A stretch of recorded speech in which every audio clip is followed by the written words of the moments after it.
Merci d'être là en cette période de fête. Et nous avons le plaisir de recevoir ce soir Omar Broursi, qui est universitaire. Il est professeur de droit constitutionnel et de sciences politiques à l'université de Stade au Maroc.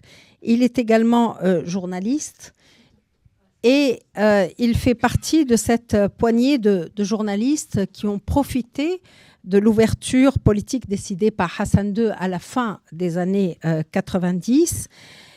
Des journalistes qui ont décidé de dire les choses qu'on avait tues pendant longtemps.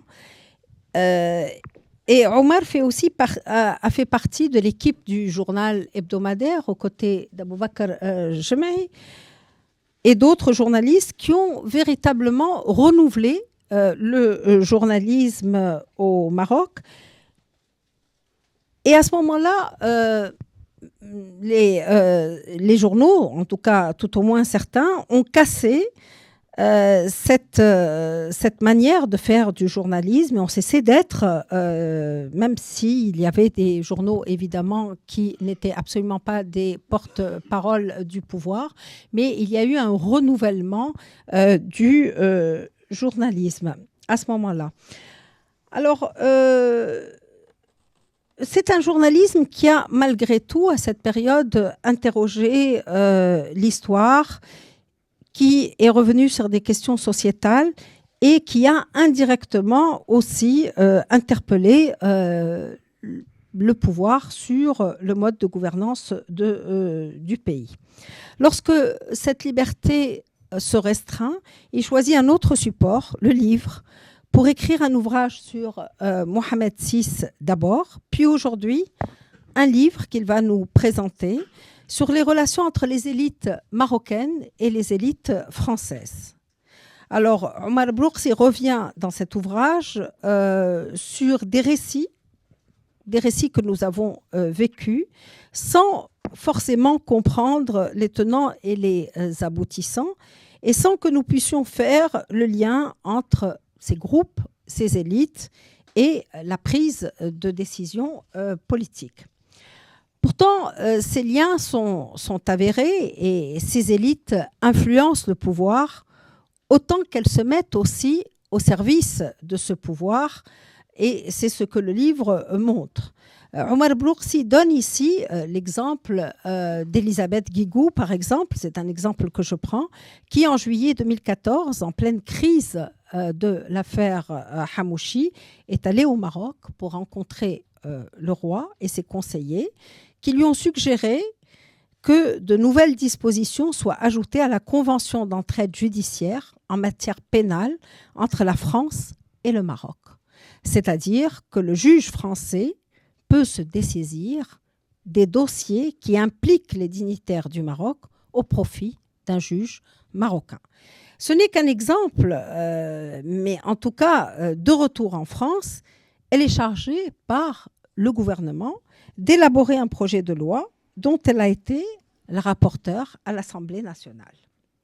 Alors, Madame Guigou mettait en avant, Omar Broursi le montre, elle mettait en avant l'indépendance de la justice au Maroc et l'absence d'impunité au Maroc.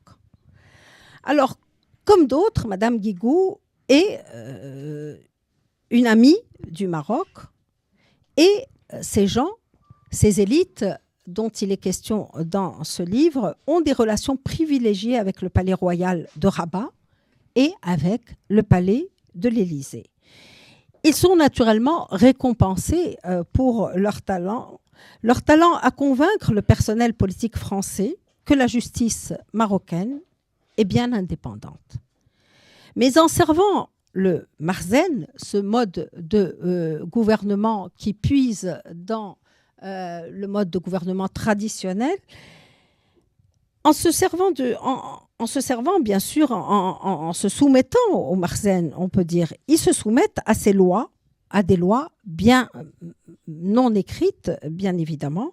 Et le livre montre notamment le cas de Jean Glavany, se confondant en excuses à l'Assemblée nationale pour avoir dit que les dirigeants maghrébins étaient vieux et malades.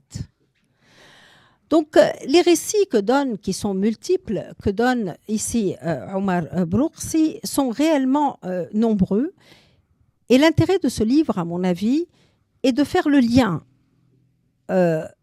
entre le pouvoir, entre les pouvoirs, qui se confondent parfois, pour montrer ces connexions, ces réseaux d'influence, ce que l'auteur appelle le grand bazar ou le bazar franco-marocain. Par-delà les personnes, il y a aussi les intérêts que peut avoir la France à soutenir le Maroc, notamment dans sa politique saharienne. Omar Broursi montre ici, il met en évidence des choses pas connues, en revenant notamment sur le Sahara algérien, un Sahara perdu pour les Français, et qui permet peut-être de lire justement cette connexion entre la France et le Maroc sur la politique saharienne du Maroc. En tout cas, autant de récits qu'offre ce livre et qui permettent d'exposer et d'interroger publiquement des relations qui sont souvent difficiles à qualifier. J'en veux pour preuve le voyage du président Macron au Maroc pendant le mois de Ramadan, qu'il était très difficile de qualifier. Un voyage amical, un voyage familial, un voyage... on n'a pas très bien compris de quoi il s'agissait. Alors, ça permet d'exposer et d'interroger ces relations, mais ces récits permettent aussi aux Maghrébins d'interroger le type de lien qu'ils peuvent avoir ou qu'ils veulent avoir avec la France, ancienne puissance coloniale. Et je pense qu'aujourd'hui, on doit s'interroger sur ces relations, 60 ans après l'indépendance. Concernant l'Afrique et la décolonisation africaine, Achille Mbembe, qui a beaucoup pensé cette décolonisation, montre bien qu'il peut y avoir convergence d'intérêts, mais que nous ne sommes pas dans des relations de parenté ou dans un rapport sentimental. Ces réseaux, finalement, constituent, qu'on le veuille ou non, un obstacle au changement dans les pays du Maghreb, et ils desservent aussi les Français qui souhaitent avoir une relation apaisée avec leur ancien colonisateur. La normalisation de l'histoire ne se fait pas à coup de discours lors des voyages présidentiels, lorsque les présidents sont accompagnés d'historiens. La normalisation de l'histoire se fait aussi par peut-être la fin de ces réseaux. Et je vais passer tout de suite la parole de Omar Broursi pour en parler. Et ensuite, il pourra avoir un dialogue avec vous. Voilà. Merci Khadija. Merci pour votre présence et pour votre présentation. Et merci à vous pour votre présence et à Ali Remo de m'avoir invité pour présenter ce livre qui est, pour le résumer, pour le qualifier en quelques mots, qui évoque avec beaucoup de détails, non pas les relations entre le Maroc et la France, les relations, non pas tellement les relations d'État à État, parce que ça ne serait pas intéressant, mais aussi et surtout les relations entre une partie de l'élite française, une partie, pas toute l'élite, une partie de l'élite, et l'entourage royal et la monarchie. L'idée d'explorer cette problématique m'est venue lorsque j'étais à l'agence France-Presse, où j'ai travaillé pendant 5 ans, après la fermeture du journal en 2010. Et je voyais comment les diplomates français basés à Rabat se comportaient. Pour résumer, je dirais qu'ils étaient plus marzaniens que le marzen. Et comment ils étaient rompus aux pratiques du palais et du marzen, comment ils se comportaient, et particulièrement en 2011, pendant le printemps arabe. j'ai vu comment un jour ils ont invité 2 militants du mouvement du 20 février à l'ambassade, à la résidence de l'ambassadeur précisément, à Rabat. Et j'ai eu la chance de rencontrer l'un des 2 militants qui m'a raconté en détail ce qui s'est passé et que j'ai d'ailleurs reproduit mot par mot en le citant dans mon premier livre, Mohamed VI derrière les masques. Et le numéro 2 de l'ambassade,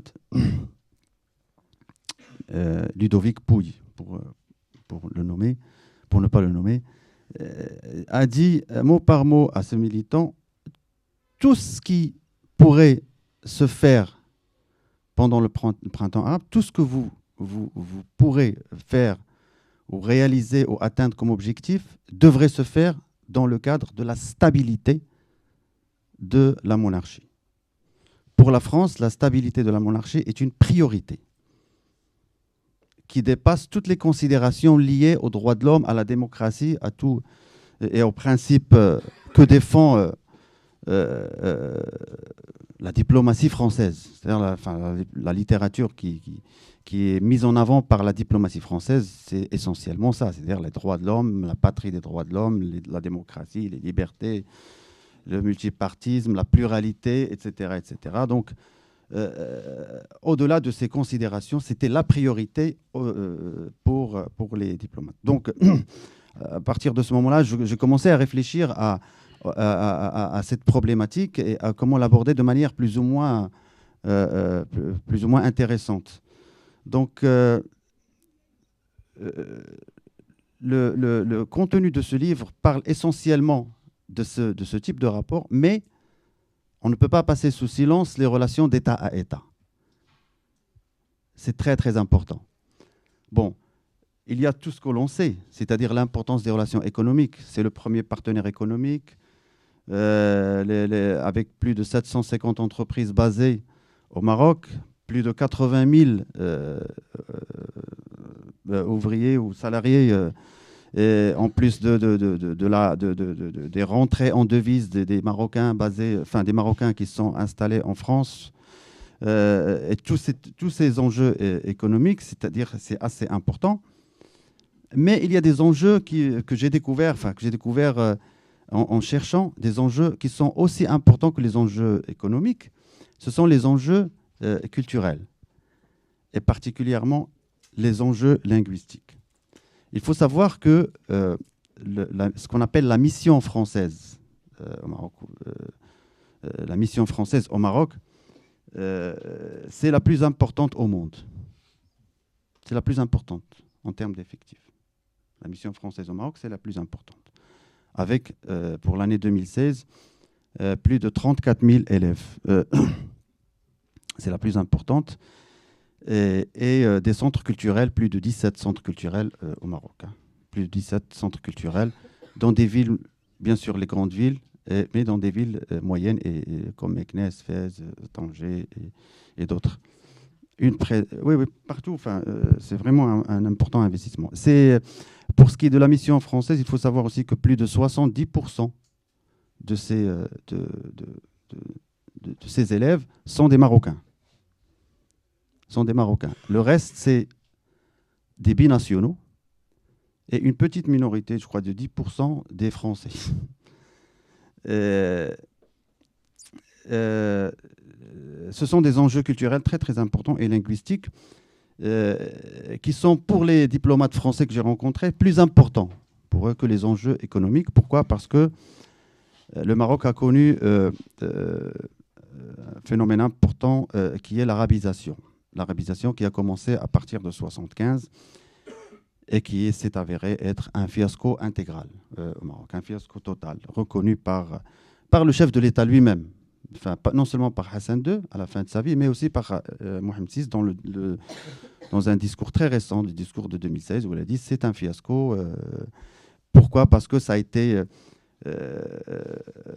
fait pour des considérations non pas pédagogiques, mais pour des considérations idéologiques dans les années 70 et 60, la prééminence des mouvements, enfin, le mouvement panarabe et l'idéologie panarabe, et surtout pour satisfaire une partie du système partisan, enfin, deux partis notamment, l'Istiqlal et l'UNFP à l'époque, qui eux-mêmes utilisaient l'arabisation pour des motifs idéologiques, parce que leurs enfants, leurs propres enfants, ils les ont tout de suite sortis de l'école publique pour les mettre dans la mission française. Et je donne je donne des exemples concrets avec des noms sur les enfants, les rejetons des leaders istiqlaliens nationalistes, notamment Allel Fassi. Toute sa progéniture a fait ses études dans la mission française et dans des universités françaises.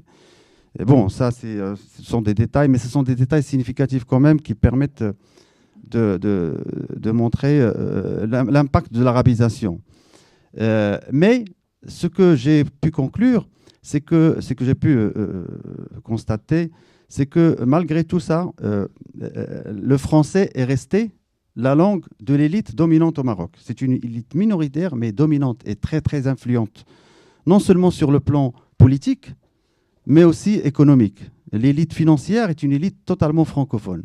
Il n'y a qu'à voir à Casablanca notamment, c'est une élite qui vit au rythme de Paris. C'est-à-dire qu'ils parlent entre eux en français, ce sont tous à la mission française, et avec une culture totalement française, et avec des logiques totalement françaises. Donc, mais à côté de ces relations d'État à État, il y a une autre dimension, c'est le rapport entre l'élite, une partie de l'élite, comme je l'ai dit, française, et Khadija a cité quelques noms, Guigou, mais aussi, pas seulement sur le plan politique, il y a aussi sur le plan culturel. Quand on lit par exemple certaines chroniques de Bernard-Henri Lévy, dont l'une où il dit « Vive le roi », une chronique au point avec comme titre « Vive le roi », où il présente le roi comme une exception dans la région. C'est un grand démocrate, un grand démocrate, une exception dans la région, avec un islam hyper tolérant. Et il le présente aussi, il présente le Maroc comme vraiment une exception dans la région, face à une région en chaos dans le monde arabe. Mais pas que lui. Cette élite, elle a pour mission principale de présenter la monarchie sous les meilleurs auspices. C'est une mission notamment de communication, avec des arguments précis, bien sûr simplistes, mais précis. C'est-à-dire que le roi serait un bon rempart contre l'islamisme. Le Maroc dispose d'un système sécuritaire efficace qui protège les 50 000 Français vivant au Maroc, dont la moitié sont des binationaux. Le Maroc est un pays ouvert, etc., etc. Donc, ce sont des thématiques qui sont souvent avancées par cette élite pour présenter la monarchie comme une exception dans la région. L'autre dimension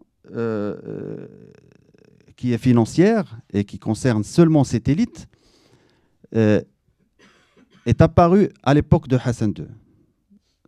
Il ne faut pas oublier qu'à l'époque de Hassan II, les grands marchés de l'État étaient accordés à des amis.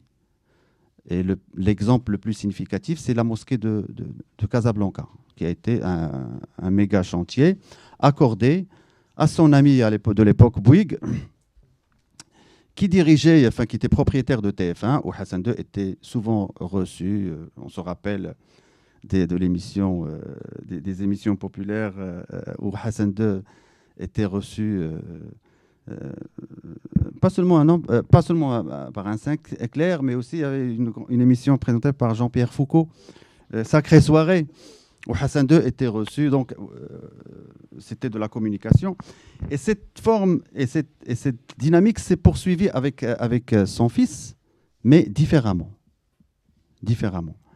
Pourquoi ? Parce que la particularité de Mohamed VI, c'est qu'il n'est pas seulement un chef d'État qui détient des pouvoirs très très larges. C'est-à-dire, pour simplifier, ces pouvoirs c'est la somme ici en France, des pouvoirs du chef de l'État et du Premier ministre. Il suffit de lire la Constitution pour voir l'étendue de ces pouvoirs. Ce sont des pouvoirs très très larges. C'est le maître de l'exécutif. Il a un pouvoir religieux qui le sacralise carrément. Et puis, il est le chef des armées. Et il nomme tous les hauts fonctionnaires des établissements publics, tous les établissements publics, hein, tous, donc un pouvoir très très large. Le gouvernement, et selon la Constitution, le gouvernement est chargé seulement d'exécuter les décisions qui sont prises au palais, et il est chargé de coordonner entre les ministères. Donc pour vous résumer un peu le contexte politique et institutionnel. Mais Mohamed VI n'est pas que ça. Ce n'est pas qu'un commandeur des croyants, ce n'est pas qu'un chef politique, ce n'est pas qu'un chef militaire, il est aussi un homme d'affaires très prospère. C'est un homme d'affaires très prospère qui est à la tête d'un empire financier très très important qui s'étend de télécommunications aux banques, à l'énergie solaire. Tout ça est détaillé dans le livre. Et parmi les caractéristiques de ces rapports entre la monarchie et l'élite financière, c'est qu'on assiste pendant ces dernières années à une sorte de fusion et de connexion entre les groupes contrôlés par la monarchie. Nareva, par exemple, créé et son alliance avec Alstom.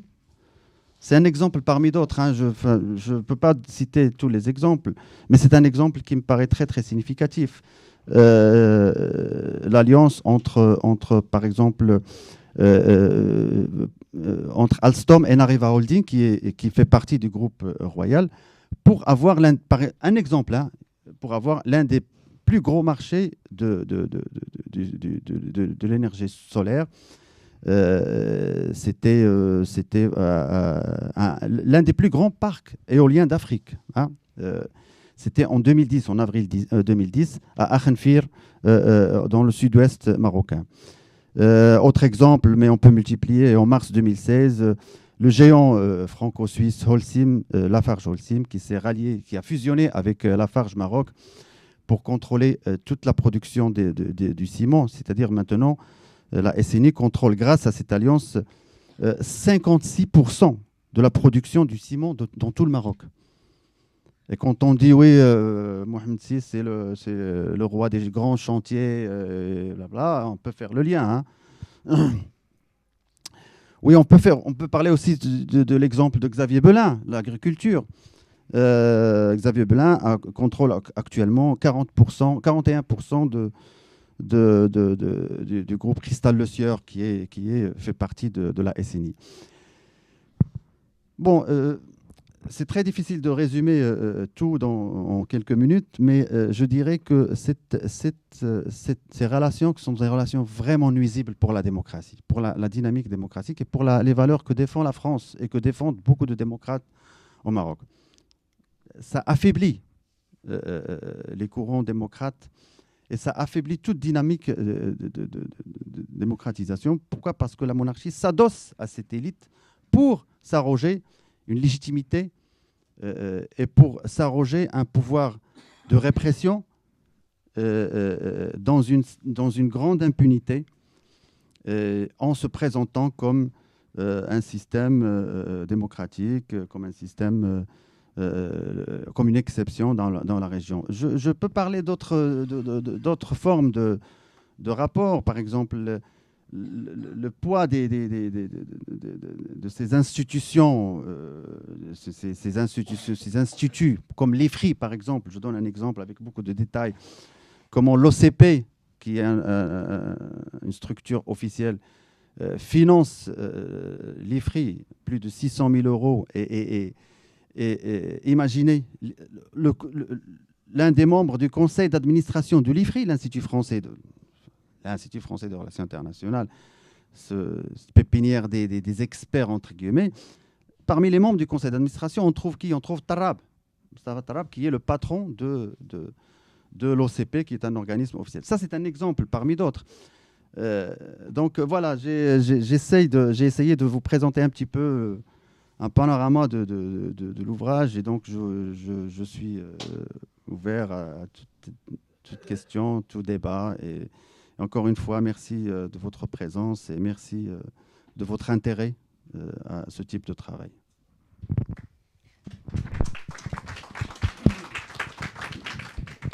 Donc effectivement, si vous voulez bien, on va prendre des questions, oui. Alors, il y a peut-être un micro. Voilà, Xavier Richet, je suis membre de l'IREMO, professeur à la Sorbonne Nouvelle, et associé avec des collègues marocains avec qui je travaille depuis pas mal d'années. Alors, ma première question, enfin disons, alors j'ai pensé à cette introduction parce que hier soir, j'étais justement, non pas avec Madame Guigou, mais avec Monsieur Guigou, à l'ambassade du Maroc, où il a vendu, disons, c'est toujours ces mêmes projets, un peu discutable, mais qui traduit un peu ce que vous disiez autour des spécialistes, disons entre guillemets, du Maroc et des agents d'influence que vous présentez dans votre livre. Alors, au-delà des... Moi, je pense qu'il faudrait discuter de plusieurs choses. La première, ce qui se passe, ce que vous décrivez un peu dans votre livre, c'est un peu le problème du soft power. Donc le soft power, ça existe partout. C'est-à-dire que, si on prend les États-Unis, si on prend la Chine aujourd'hui, par exemple, on critique la Chine qui est en train de monter des instituts Confucius un peu partout, ça va, enfin disons, il y a l'officiel, puis il y a l'officieux, etc. Donc ma première question, c'est est-ce qu'on peut interdire à un pays comme le vôtre de pratiquer du soft power, la première chose. La deuxième chose, est-ce qu'il ne faut pas tenir compte de l'environnement dans lequel on est? Alors, vous dites, oui, les Français, ils soutiennent la stabilité. C'est vrai que c'est la stabilité qui intéresse les gouvernements français. Mais il y a quand même aussi de la déstabilisation avec une Algérie sclérosée qui va peut-être s'effondrer, avec le Maroc, la Tunisie qui a sauté, l'Égypte, la Libye, etc. Donc il y a un problème qui est celui de maintenir des pôles de stabilité. Donc ça, on ne peut pas reprocher, je pense, aux diplomates de dire, voilà, notre objectif, c'est ça. Alors, et puis il y a l'histoire, je ne vais pas rentrer là-dedans, mais alors ma question finalement, c'est ça, c'est-à-dire, est-ce que un pays comme le Maroc a le droit d'avoir du soft power? Alors, et à ce moment-là, la question qu'on peut vous poser, c'est est-ce qu'il y a des critères de soft power qu'on peut admettre ou ne pas admettre? Donc, c'est un peu ça votre affaire. C'est-à-dire que vous allez dire, oui, le Maroc peut faire cela, mais il y a du copinage, il y a des choses comme ça qui sont peut-être, qui n'entrent pas là-dedans. Alors, ma question, c'est un peu ça, c'est-à-dire le droit au soft power et comment l'appliquer. Et la deuxième question, c'est un peu ce que vous dites, en quoi ça nuit à la démocratie? Est-ce qu'il y a des forces sociales qui pourraient apparaître? Parce que ce que vous dites, quand on parle par exemple des relations de la France avec la Russie, c'est la même chose.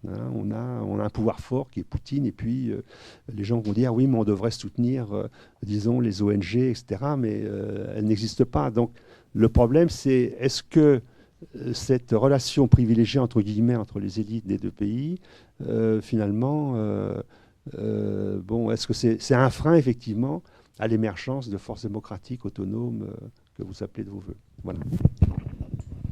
Madame, vous vouliez intervenir dans ce sens-là? On pourrait prendre 2 ou 3 questions et ensuite je passerai la parole à Omar Brooks. J'interviens dans le prolongement de ce que vous venez de dire, à savoir. Vous voulez bien vous présenter, s'il vous plaît? Madame Fawzia Gariel, Menouni, je suis d'origine marocaine. Les relations privilégiées entre le Maroc et la France ne ressemblent pas qu'à du soft power, parce que c'est vrai qu'on ne peut pas refuser au Maroc le soft power, ça c'est clair. Il s'agit de relations d'élite, voire d'un État, avec un monarque qui est le propriétaire ou le quasi-propriétaire de l'économie marocaine. Ce n'est pas du tout la même chose. Que la Chine, effectivement, ouvre des centres Confucius, ou des instituts Goethe pour l'Allemagne, ou Cervantes pour l'Espagne, ça on est d'accord, ou des instituts culturels. Mais là n'est pas la question. C'est qu'on a affaire effectivement à la fois à un dirigeant politique, mais aussi à un propriétaire qui fait ses affaires avec des groupes, bien sûr, français, et des affaires qui sont souvent au détriment, oui, de la démocratie, parce qu'il faut savoir que dans ce pays, l'éducation et la santé sont dans un état désastreux. pendant effectivement qu'on construit des chantiers pharaoniques, le plan solaire, Nour 1, Nour 2, Mehdi 1, Mehdi 2, c'est vrai qu'il y a des infrastructures assez géantes qui sont bénéfiques sur le plan économique, mais qui sont bénéfiques à une oligarchie. C'est-à-dire que les bénéfices de la croissance n'arrosent pas, ne ruissellent pas sur toute l'économie marocaine. D'où d'ailleurs le travail qui est fait par les islamistes. Il est lié en grande partie à cette désaffection donc, de l'État dans les secteurs sociaux vitaux pour la société. Donc moi, ma question est, y a-t-il au Maroc actuellement des forces sociales qui dénoncent cette espèce je dirais, d'asymétrie des pouvoirs, d'un côté des pouvoirs économiques concentrés entre les mains d'une petite oligarchie, une élite qui vit à la parisienne, comme vous dites, et puis d'autre côté, une masse qui est laissée abandonnée donc, à elle-même. Donc, ça... S'il n'y a pas de... peut-être on va prendre une troisième question. Oui, alors je vais essayer de parler parce que j'ai plus beaucoup de voix. Sami Gorbal, donc j'ai été journaliste, essayiste et j'ai eu l'occasion de présenter quelques travaux sur la Tunisie ici même. Donc c'est une question que je pose à Omar. On a travaillé ensemble pendant quelques années, donc avec d'autant plus de sympathie, vraiment plus pour exprimer un point de vue tunisien et une question. En Tunisie, on a beaucoup tendance, surtout depuis la Révolution, à regarder ce qui se passe au Maroc d'une manière très ambivalente. Ambivalente parce que d'un côté, les Tunisiens sont quand même très fiers d'avoir accompli cette révolution, même si cette révolution ne les a pas amenés exactement là où ils souhaitaient arriver. Et même si le bilan aujourd'hui est malheureusement extrêmement discutable. Ambivalent parce qu'il y a aussi tout un sentiment de perte de prestige, de perte d'efficacité, presque de déliquescence, aussi bien sur le plan social, sur le plan politique que sur le plan économique. Et il y a tout le temps cette comparaison qui revient avec le Maroc, parce que finalement la Tunisie et le Maroc sont un petit peu des faux jumeaux. Alors, il y a la monarchie d'un côté, la République de l'autre, bien sûr, mais d'un point de vue économique, c'est deux pays qui sont quand même positionnés de manière assez similaire, que ce soit sur le tourisme, que ce soit sur le textile, que ce soit sur les délocalisations ou ce qu'on appelle maintenant l'offshoring.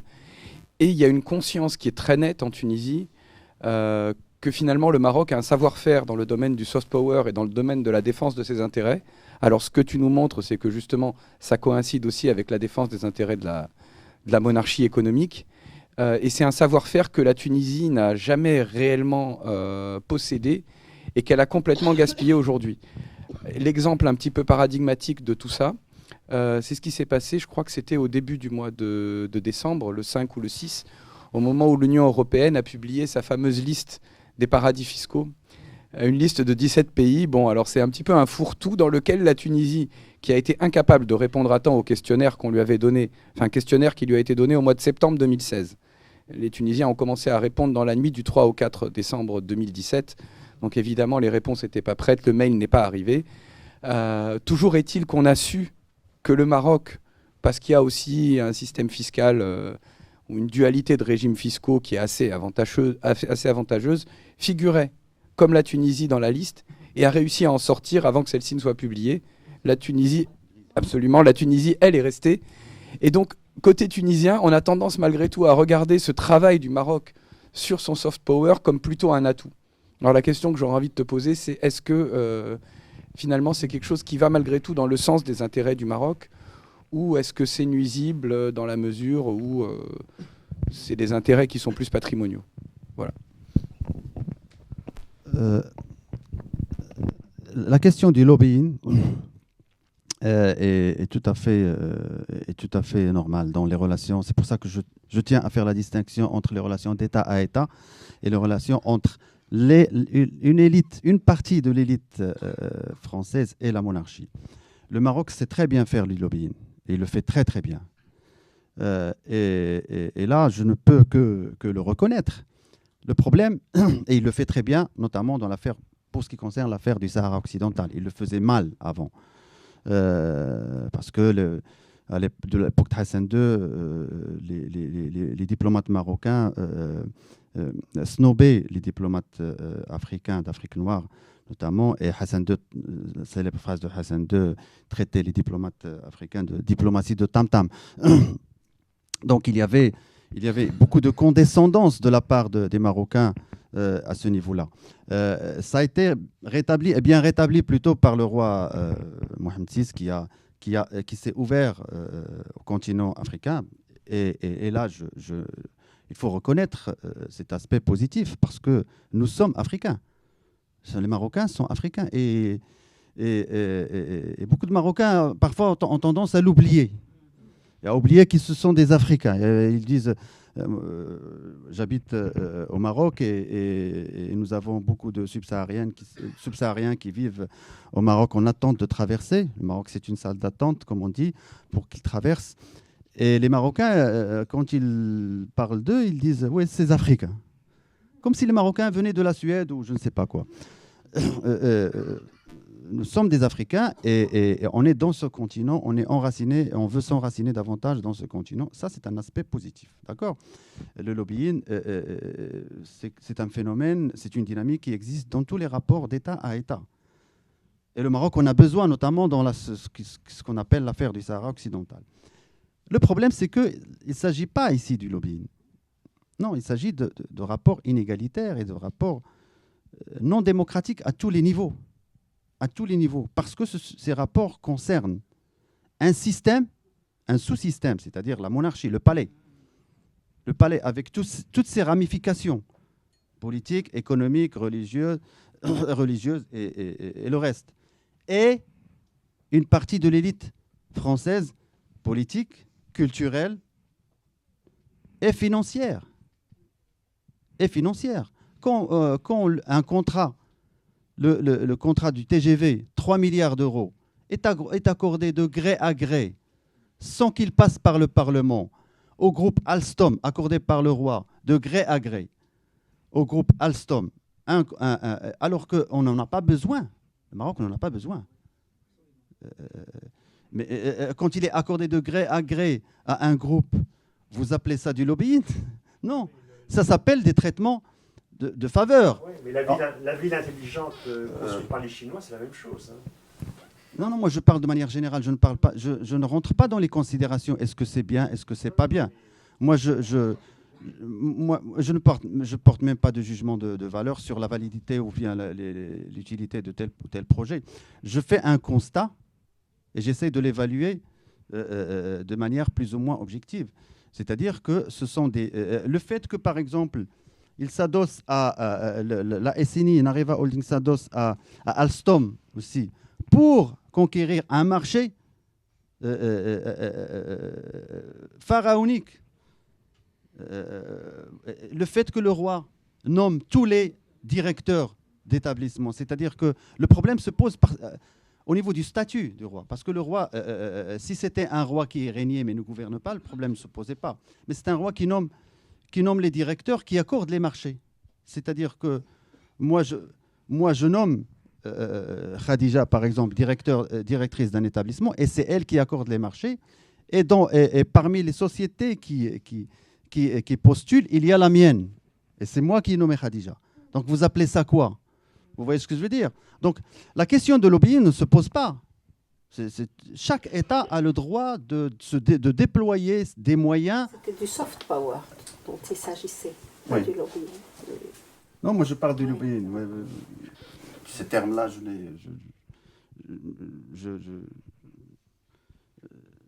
pour moi, c'est parce que la question, elle m'est souvent posée. Est-ce que c'est pas légitime que le roi, que le Maroc ait des ramifications et une élite qui le défend ici? Là, c'est différent. Ce n'est pas du lobbying. Oui. Donc, c'est pour ça que moi, c'est un phénomène qui est à part. C'est un phénomène qui est particulier et ça porte atteinte à tout le fonctionnement des institutions et des administrations marocaines. Donc, c'est ça qui pose problème. La deuxième question, est-ce qu'il y a des forces sociales qui dénoncent ce système? Il y en a. Il y a des associations comme la MDH, l'Association marocaine des droits de l'homme, qui défend, qui se bat. Il y a des journalistes, il y a des militants qui se battent et qui dénoncent cette réalité. Mais il y a une répression qui s'abat de plus en plus et qui se renforce de jour en jour. Au Maroc, aujourd'hui, il y a plus de 400 prisonniers, 400 personnes arrêtées parce qu'ils ont manifesté pacifiquement dans le Rif. Au Maroc, il y a des journalistes qui sont aujourd'hui arrêtés, qui sont en prison, comme Hamid Medawi. Donc, au Maroc, la MDH ne peut plus tenir un congrès, ne peut plus tenir une réunion en dehors de son siège. Un siège petit comme ça, comme celui-là. Donc, au Maroc, il n'y a pas de journaux indépendants. Il n'y a plus de journaux indépendants. C'est terminé. Donc, c'est ça le problème. C'est une répression qui profite de ce à quoi le printemps arabe a abouti, ce chaos auquel le printemps arabe a abouti, pour justement exercer une répression très, très grande et importante sur les forces vives. Mais bien sûr, il y aura toujours des forces qui se battent. Samy, oui, ça va un peu dans ce que je dis par rapport au lobbying. C'est la question des relations entre le Maroc et la France. Évidemment, le rôle de la France, sur le plan diplomatique notamment, se déploie essentiellement dans l'affaire du Sahara occidental. Et particulièrement à partir de 2014, lorsque les États-Unis, qui est pourtant un allié du Maroc, a défendu un projet qui vise à étendre les attributions de la MINURSO aux droits de l'homme dans la région de l'affaire du Sahara. Pour les Marocains, c'était un choc énorme. C'était un vrai choc. Et donc, et ce projet a failli être adopté. Et il a fallu l'intervention, bien sûr, de François Hollande et de la France pour que ce projet ne soit pas soit retiré et ne soit pas adopté. Donc, l'importance de la France à ce niveau-là vient du fait que c'est un membre permanent du Conseil de sécurité. C'est pour ça que son rôle est plus important, par exemple, que l'Espagne sur le plan diplomatique. Et c'est pour ça que... Et la France, bien sûr, utilise aussi ce dossier pour faire pression sur le Maroc, mais rarement. Voilà.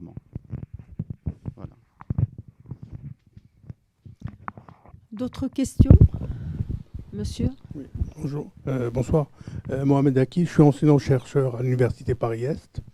Moi, je suis franco-marocain. J'ai pas bien saisi la problématique. Au fait, comment vous hiérarchisez les choses? Parce que quand... moi, il me semble que bon, ce que vous citez dans les exemples que vous avez donnés, ça me semble assez marginal. Je ne vois pas quel est l'impact ou le problème de l'influence intellectuelle, des intellectuels, même parce que ce que vous avez cité, c'est vraiment marginaux. C'est-à-dire, c'est pas Guigaud, BHL, bon, ça me dit, bon. Et donc, par contre, vous avez cité quelque chose qui est important, c'est, moi je pense que le roi du Maroc est, comment dirais-je, est propriétaire du Maroc. C'est ça l'enjeu. Et tous les exemples que vous avez cités, c'est comment on se partage le gâteau. À partir de là, tous les projets qui sont faits au Maroc, pour certains, si je prends que le TGV, je ne suis pas sûr que ça soit la priorité des priorités. Quand on voit comment l'université marocaine se débat dans beaucoup de difficultés. Donc c'est pour cela que l'influence intellectuelle française, bon, c'est vrai que je vis ici, etc. Donc quand je vois par rapport à... Je rentre souvent au Maroc, elle a plus d'éléments, à mon avis, d'évolution par rapport toujours à l'élite marocaine. Mais l'élite marocaine, quand je vais aux universités marocaines, en fait, ça se développe, entre autres, grâce à cette relation avec l'élite, ce que j'appelle les intellectuels français. Puis après, bon, c'est comme dernièrement, il y a eu donc sur Marianne un grand titre, comment le Maroc infiltre la France. Donc quand vous voyez ce titre-là, il est beaucoup plus racoleur qu'autre chose. Quand vous lisez à l'intérieur, c'est quoi? C'est des luttes d'influence pour qu'un député, comment dirais-je, puisse s'accaparer, comment dirais-je, être élu député pour les Français d'étrangers. Donc c'est pour cela que j'ai pas bien saisi vraiment, parce que vous avez dit il y a maintenant un poids, une influence intellectuelle plutôt que le reste. Est-ce qu'il y a d'autres questions?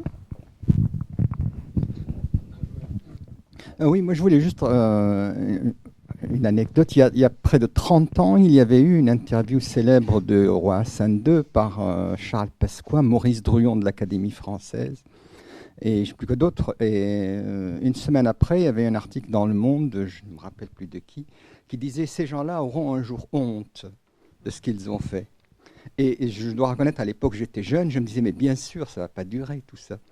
Et pourtant, c'est encore là. Et je dis, Bernard-Henri Lévy a remplacé Maurice Druon.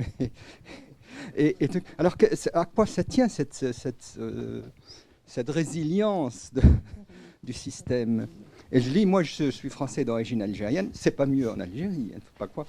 Et contrairement à quoi, les similitudes sont bien plus nombreuses que les différences entre les deux systèmes. On dit le Marzen d'un côté, les Algériens qui sont plus francs, ils disent la mafia. Mais bon. Et je veux dire, à quoi ça tient, je dirais.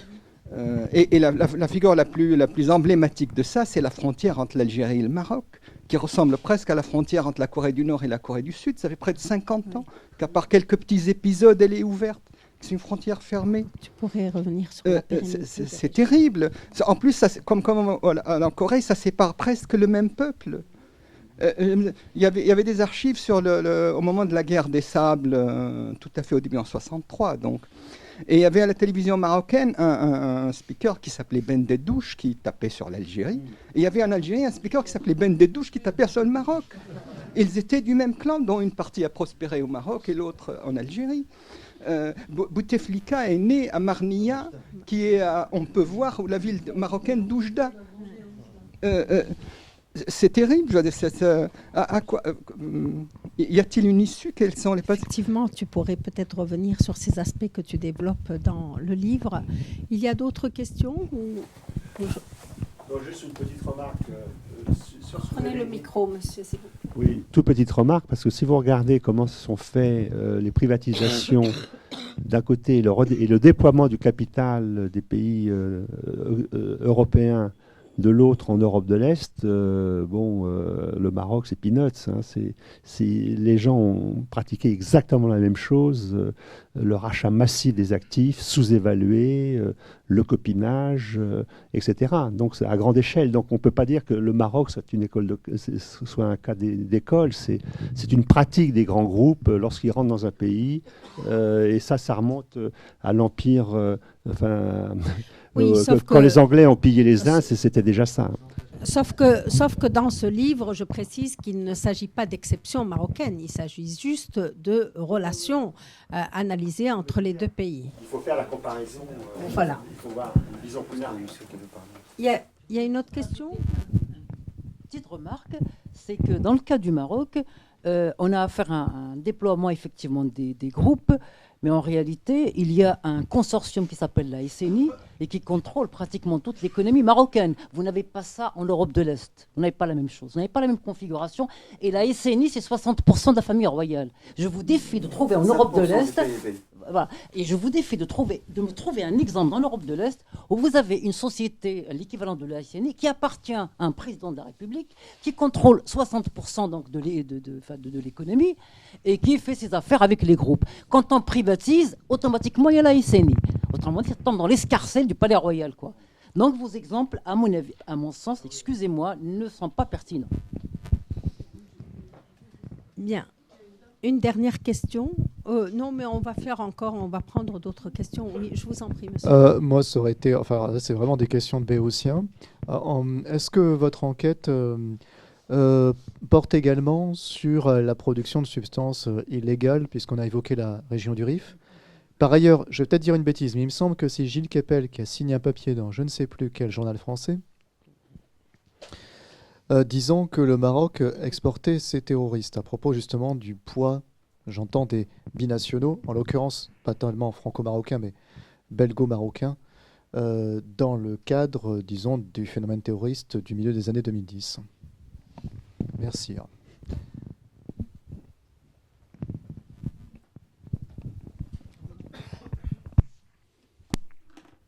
Oui, vous avez parlé des exemples que j'ai cités. Je ne sais pas si vous avez lu le livre, mais je ne me suis... D'accord. Donc, je ne sais pas si... bon, mais je n'ai pas parlé que de Madame Guigou et de BHL. Je parlais de... C'est un exemple. Ouais. Je parlais de... Par exemple, c'est des exemples, mais on ne peut pas citer tout le monde.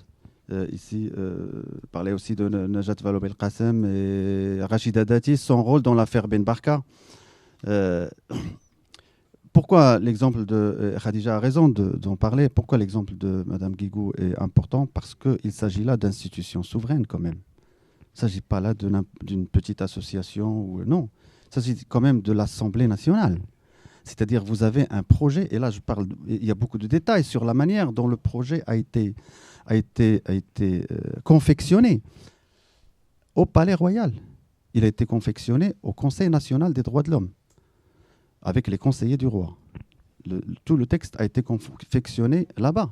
C'est-à-dire, vous imaginez, un texte de loi fait dans un pays étranger et imposé aux députés avec des contestations de toutes les ONG, y compris de structures officielles chargées de la défense des droits de l'homme.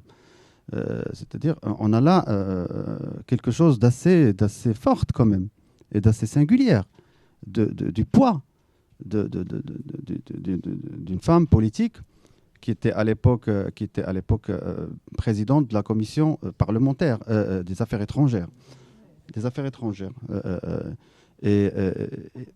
Ouais.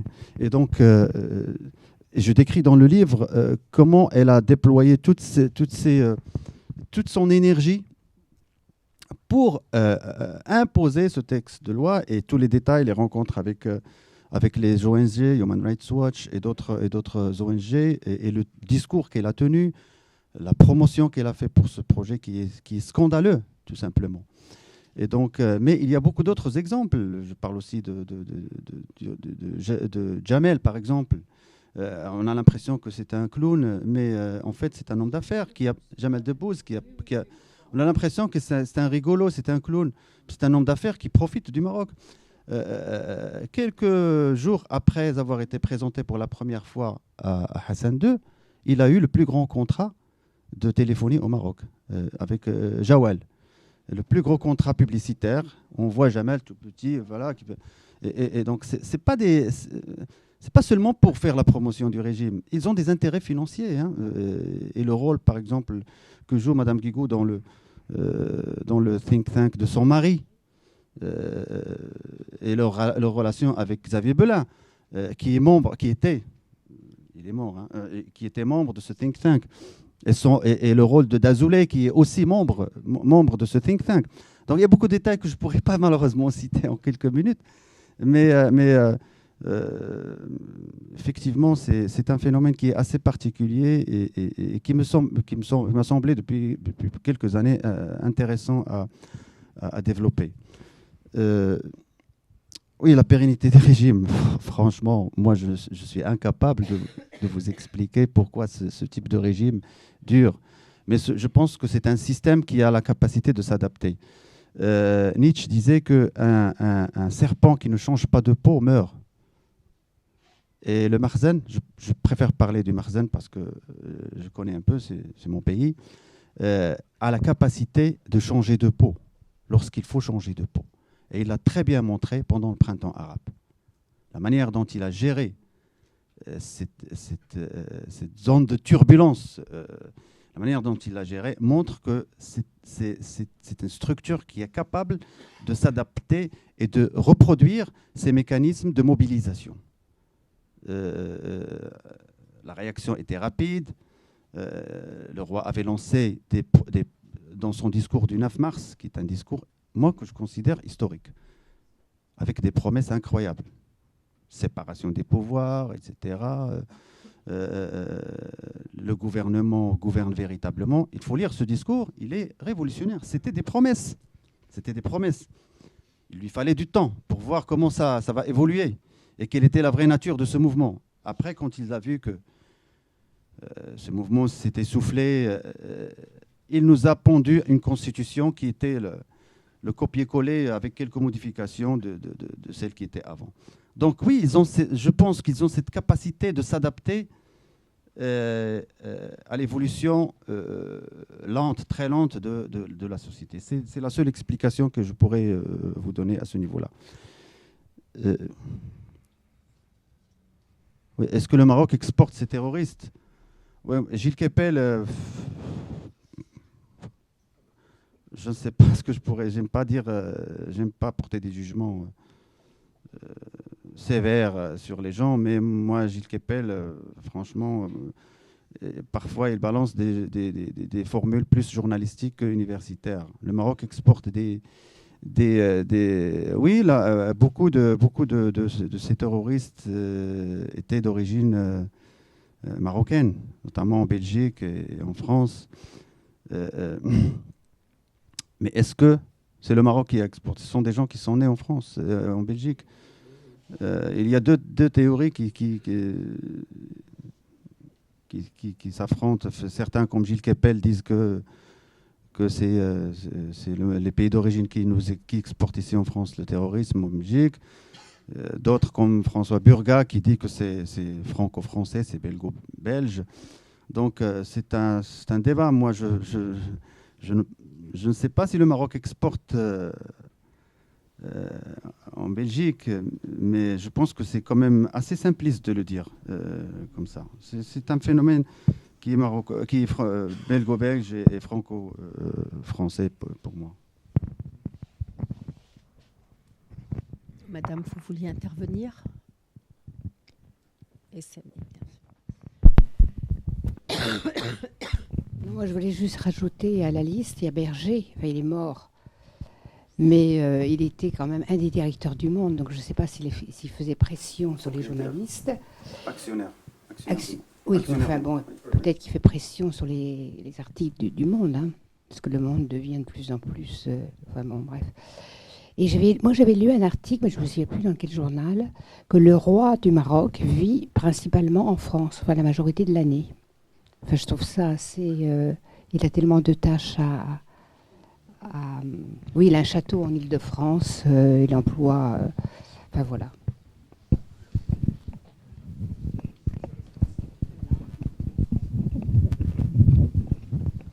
Alors, j'aurais une autre question, cette fois plus tournée vers l'avenir. On sait tout ce qui s'est passé, le rôle de Madame Guigou, d'autres personnalités. Ça, c'était le monde d'avant. Il s'est produit un événement absolument considérable en France le 5 ou le 8 mai, je ne me souviens plus. Bref, on a changé de monde, il y a une nouvelle majorité, partie de rien qui s'est créée, qui a tout emporté sur son passage, sauf les sénatoriales. Donc il y a une vraie reconfiguration de la scène politique française au niveau des ministres, de l'exécutif et au niveau aussi du Parlement. Et j'aimerais avoir ton évaluation un petit peu sur la pérennité finalement de ces réseaux d'influence franco-marocains dans le monde de la France en marche. Est-ce que ça va durer comme avant? Est-ce que ça va être aussi efficace qu'à l'époque, par exemple, du RPR ou de l'UMP?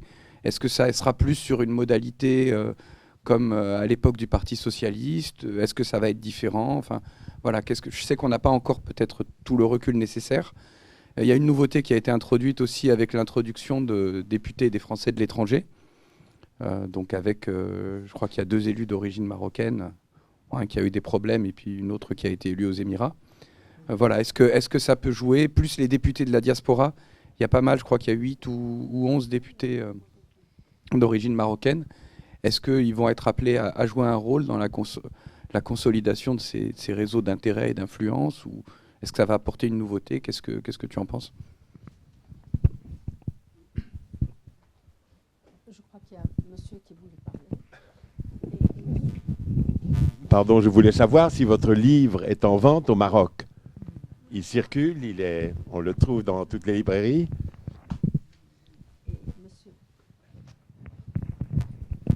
Oui, bonjour. Donc moi j'aurais juste une question en fait. Aujourd'hui, ce qu'on voit, c'est ce qu'on a vu surtout, c'est des politiques français, enfin des politiques du gouvernement français qui sont en quelque sorte influencées par le gouvernement marocain. Je pense notamment à Rachida Dati, à Najat Vallaud-Belkacem, ainsi de suite. Et en fait, en miroir, est-ce qu'on a quelque chose d'autre qui fait que le gouvernement marocain ou l'État français, vous appelez ça comme vous voulez, essaie de placer des gens du côté marocain, comme ce que vous avez en fait en Afrique subsaharienne avec des directeurs de cabinet qui sont français, et ainsi de suite. Merci.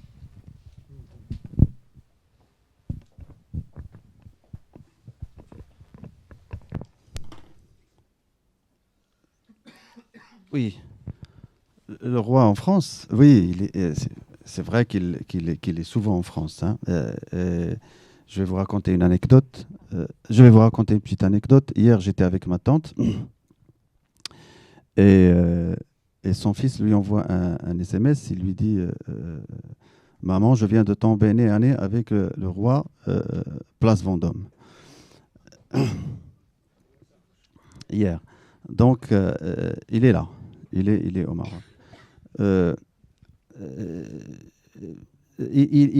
crois qu'il a assisté à ce sommet avec Macron et qu'il a prolongé, bien sûr. Oui, c'est vrai, il est souvent en France. Il paraît qu'il aime la France. C'est bien qu'il aime la France. Heureusement, je préfère qu'il aime la France plutôt que l'Arabie Saoudite ou autre. Le problème, c'est que apparemment, il aime la France, ce que la France représente, etc. Mais on aimerait bien que le jour, à partir du moment où il pose son pied au Maroc, c'est ce que la France représente dure quand même un peu et qu'il ne se métamorphose pas en dirigeant oriental. Et donc, oui. Pour moi, personnellement, ça ne m'intéresse pas qu'il soit souvent en France ou au Maroc. Moi, ce qui m'intéresse, c'est ce qu'il pourrait propulser comme dynamique démocratique. C'est ça ce qui m'intéresse en tant que Marocain. Mais pour le reste, c'est sa vie privée, c'est sa manière de se comporter. Oui, concernant Macron, il faut dire que selon quand je finissais mon livre, c'était pendant la campagne électorale. Et j'ai discuté avec des responsables marocains et personne ne s'attendait à ce que Macron soit élu. Personne. Ils étaient sûrs que François Fillon allait être élu. Et au début, ils étaient sûrs que Juppé, le Maroc avait misé sur Juppé. Ils étaient sûrs que Juppé allait être élu. Et bien sûr, moi je pense que l'élection de Macron les a pris de court.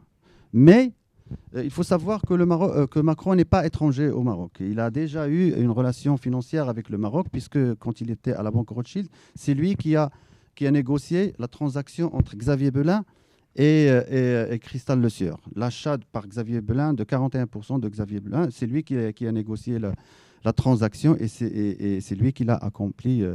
Donc il connaît très très bien... comment on dit, il connaît la baraque, c'est-à-dire il connaît très bien comment ça fonctionne et il a montré à travers sa première visite qu'il veut avoir une relation de proximité et de grande proximité avec la famille royale.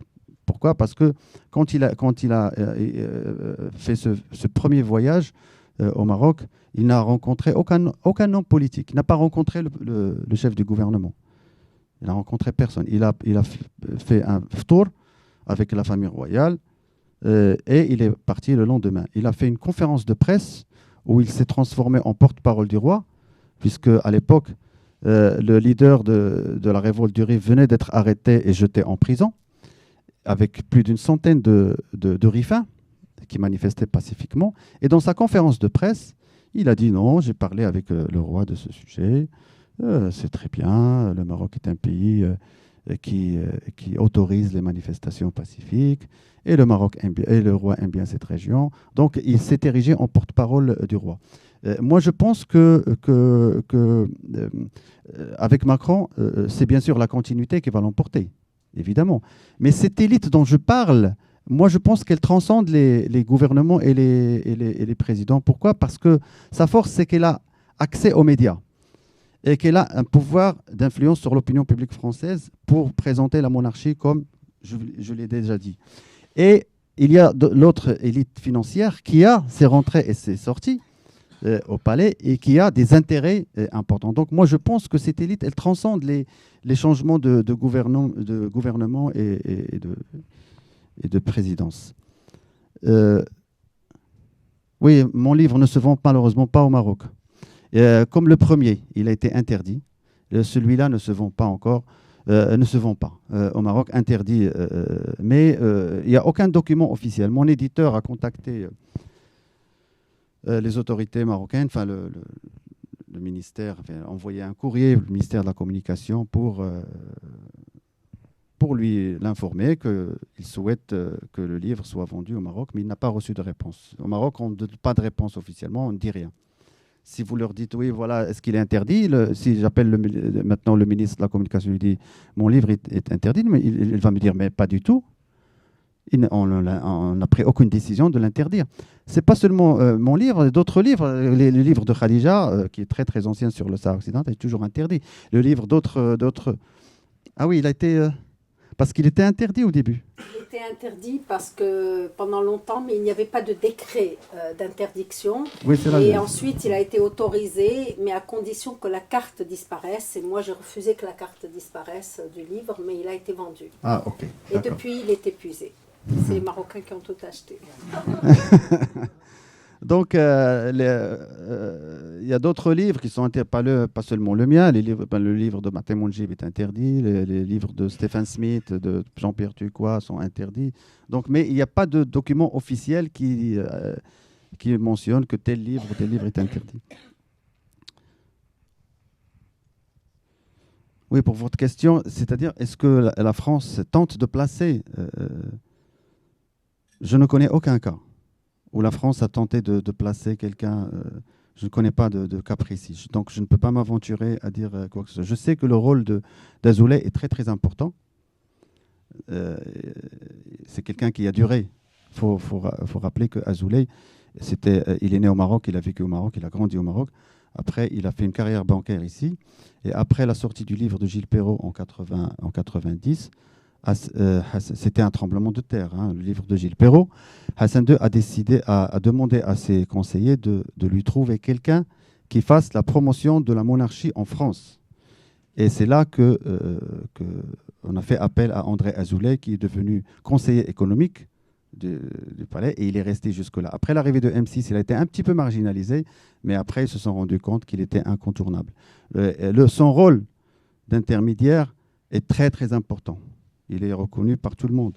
Et il a un pouvoir d'influence sur les réseaux français qui s'intéressent au Maroc, proche du Maroc. Sur les réseaux médiatiques et tout, il l'a conservé. D'ailleurs, sa fille qui était ministre et qui est devenue présidente de l'UNESCO. Donc, je n'ai pas d'éléments précis, mais je pense qu'il est... Oui, énormément. Oui. Là aussi, il a joué... On n'a pas le temps de raconter les détails. Par exemple, l'installation, c'est un autre exemple, l'installation du Huffington Post au Maghreb et Maroc. Au début, il y avait une équipe qui devait le diriger, marocaine, parmi laquelle Aboubakr Jamaï et d'autres journalistes, des anciens du journal. Et finalement, il est intervenu de tout son poids et cette équipe a été écartée. On a placé quelqu'un qui s'appelle Abdelmalek Al-Alaoui Briti, qui est membre de la famille royale. Donc, voilà, donc il joue ce rôle-là. Parfois, quand il y a quelque chose, une menace particulière, on fait appel à lui et il joue ce rôle-là. Bien, on va prendre d'autres questions. Peut-être qu'il y a d'autres personnes qui veulent intervenir aussi. Non? Alors allez-y, vous, monsieur et madame. Je voudrais savoir si, quand on parle de soft power, c'est un soft power du Maroc en France ou un soft power de la France au Maroc? Parce que soft power, ça fait partie de cette novlangue. Soft power, ça veut dire réel politique. Comme société civile, ça veut dire la chambre de commerce locale. Toute cette nouvelle langue. Mais soft power de qui? Dans quel sens? Madame. Moi, j'aimerais savoir ce que vous pensez de l'opération un peu main propre, nettoyage gouvernemental qu'a entrepris donc, le roi ces derniers temps. Et la position de son cousin, Moulay Hicham al-Alawi, parce que, disons que tous les articles que j'ai lus de Moulay Hicham sont extrêmement critiques à l'égard du Makhzen et de la monarchie, et il prédit même la catastrophe s'il n'y a aucune évolution. Voilà.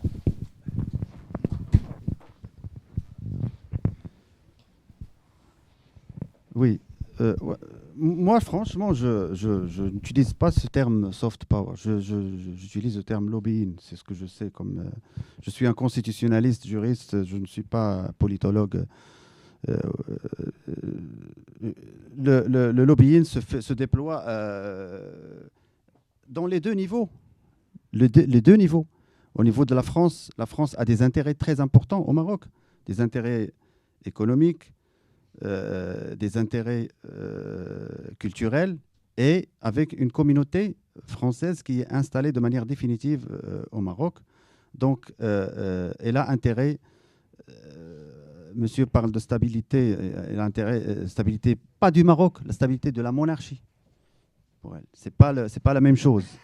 La stabilité d'un pays ne se construit pas, la stabilité Le problème, c'est que beaucoup de gens ici font la confusion entre la stabilité et le statu quo. Le Maroc ne vit pas une stabilité, il vit un statu quo. La stabilité, elle se construit sur des institutions solides et démocratiques. Un Parlement qui légifère et qui a un rôle très important de contrôle et de législation. Un gouvernement qui gouverne, une presse libre et une justice indépendante. Tout cela fait défaut au Maroc. Donc, moi, je me refuse de parler de stabilité. C'est ça la stabilité. Le Maroc vit une situation de statu quo. Voilà. On ne sait pas comment ça va évoluer. Ça peut basculer à tout moment, comme ça peut rester un siècle, comme l'a dit monsieur. Donc, à mon avis, il faut faire la nuance entre les termes. Quand on voit quelqu'un comme Hubert Védrine appuyer et dire qu'il ne faut pas toucher au marché Sissi parce qu'il assure la stabilité. C'est que vous me dites, il n'assure aucune stabilité. Il est la cause de tous les... Oui, mais ce que dit Hubert Védrine sur Sissi, il le dit sur le Maroc aussi. Khadija hier m'a envoyé une vidéo sur... Mais oui, mais justement, c'est un discours qu'ils utilisent, la stabilité, le rempart contre l'islamisme, etc. C'est un discours que ces gens-là utilisent justement pour argumenter et pour faire la promotion des régimes. C'est ça, sans mesurer vraiment et sans évaluer la véritable signification des mots. Stabilité, ça a un sens, statu quo a un autre sens. Donc voilà, ce sont des concepts qui sont utilisés de manière simpliste, justement pour être vendus aux médias et être vendus à l'opinion publique. Et si je peux ajouter quelque chose, ce qui est aussi incroyable, c'est qu'on n'a rien tiré de 2011 dans cette confusion entre la stabilité et la sclérose. Concernant l'opération main propre, vous voulez parler de ces hauts dignitaires qui sont vous savez, c'est pour montrer aux Marocains que le système marocain comprend ce qu'on appelle lier la compétence à la responsabilité. C'est-à-dire ceux qui sont dans les responsabilités sont responsables politiquement. C'est tout le principe démocratique, c'est-à-dire que ceux qui exercent le pouvoir sont responsables politiquement. Et cette responsabilité se concrétise par la sanction politique qui est les élections. Et voilà, et on a l'alternance, etc. Donc, au Maroc, ce concept-là de lier la compétence à la responsabilité est un terme qui revient sur les pages des médias officiels, etc. Et pour montrer qu'il y a ce mécanisme, le roi a écarté des dignitaires, parmi lesquels le ministre de l'Éducation nationale et parmi d'autres ministres et d'autres hauts responsables. D'abord, ça ne changera rien du tout. Parce que la décision, au Maroc, la décision politique la décision avec un grand D, se prend au palais. Donc c'est le palais qui décide. Moi, je trouve scandaleux que d'abord, écarter ces gens-là, ça fait partie des prérogatives du roi. Juridiquement, c'est légal. Mais ce qui est scandaleux, c'est que dans le communiqué qui annonce leur mise à l'écart, il y a une formule qui dit que ces gens-là ne doivent plus exercer à l'avenir des responsabilités officielles. Je trouve ça scandaleux. Pourquoi c'est scandaleux? Parce que, mais de quel droit vous privez un citoyen d'un droit, de quelque chose qui est prévu constitutionnellement? La Constitution prévoit l'égalité devant les fonctions, devant la loi et devant l'exercice des fonctions. Ça, c'est une violation de la Constitution, c'est-à-dire dire un tel qui est citoyen, qui n'a jamais été condamné, qui ne pourra plus exercer de fonctions officielles. Ça, ce sont des décisions qui doivent être prises par la justice, et non pas comme ça par un communiqué du Palais Royal. Donc vous voyez l'enjeu. L'enjeu n'est pas tellement qu'il l'écarte comme ça, mais ça arrive. Et au Maroc, il y a un phénomène qui s'appelle les colères royales. C'est-à-dire que parfois, le roi se met en colère et il prend des décisions comme ça. On les appelle les colères royales. Colère royale. Là, ce sont des décisions c'est une décision qui a été considérée par les médias comme l'une des colères royales, parce qu'auparavant, dans un discours au Parlement, il a dit il y aura un tremblement de terre, zilzal, un tremblement politique. Et quelques jours après, on a entendu parler de ces mises à l'écart, et donc les gens ont dit ah, c'est ça donc le tremblement dont a parlé le roi, tremblement politique. Donc tout ça n'est pas sérieux. Tout ça n'est pas sérieux. Tout ça n'est pas institutionnellement n'est pas sérieux, démocratiquement n'est pas sérieux. Et donc, vous savez, on ne peut pas tricher avec la démocratie. Soit on met en place des structures et des institutions démocratiques, soit on ne les met pas. On ne peut pas zigzaguer avec la démocratie. Oui, vous parlez de Moulay Hicham. Oh là là, c'est un personnage du royaume. Je viens d'entendre un entretien qu'il a donné à je ne sais pas quelle télévision, où il a dit que je renonce à mon titre de prince et je renonce à tout rapport et tout lien avec le palais. Évidemment, c'est un différend qui date depuis très longtemps. Je pense que ça date depuis la parution de l'un de ses articles au Monde diplomatique en 1995, je crois. Et après la mort de Hassan II, le roi l'a écarté de manière brutale. Il lui a dit bon, il vaut mieux que quand on fera appel à vous, enfin quand on aura besoin de vous, on fera appel. Et donc il a été écarté du palais. Il le dit et il exprime ses idées dans des médias, dans des articles académiques. Mais pourquoi est-ce que c'est une réaction parce qu'il a été mis à l'écart ou parce que c'est une volonté d'exprimer librement? Ça, je ne peux pas vous le dire. Moi, je ne suis pas dans le secret des dieux. Je ne sais pas. Est-ce que c'est parce qu'il était mis à l'écart ou bien parce que c'est une volonté d'être un intellectuel libre? Ça, si vous avez l'occasion de lui poser cette question. Voilà. Bien, je ne sais pas s'il y a encore des questions, sinon on va lever la séance et on vous remercie d'avoir été là. Merci aussi à Omar Brock.